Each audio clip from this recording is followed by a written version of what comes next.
എന്താണോ പാടി? ഒരു മെയിൻറ്റും ഇല്ലല്ലോ. നല്ല പാടി. പിന്നെ അർജുൻ്റെ ലോറി കണ്ടെത്തിയടാ. തന്നെ ഒരു സംഭവം മറന്നു.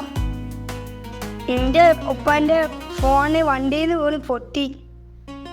പുതിയത് വാങ്ങാനുണ്ട്. അത് പറയുമ്പോൾ ഓർമ്മ, ഫോണിന്റെ വിലയൊക്കെ നല്ല കുറഞ്ഞു. ഐഫോൺ വളരെ കുറവാണ്. ഇതൊക്കെ എങ്ങനെയാണ് അറിയണത്? ഞാൻ വീട്ടിൽ പോയ ശേഷം സുപ്രഭാതത്തിന്റെ പത്രം വായിക്കുന്നുണ്ട്. സമസ്തയുടെ പത്രം ആയതുകൊണ്ട് ധൈര്യമായി വിശ്വസിക്കാൻ പറ്റില്ലേ. എന്റെ 11ാം വാർഷികല്ലേ, 11ാം വാർഷികം ക്യാമ്പിങ് എടുക്കുന്നുണ്ട്. വാർഷിക പരിസംഖ്യ 2500 കുറഞ്ഞാണ്. തന്നെ അതാ ഉസ്താദ്. അസ്സലാമു അലൈക്കും.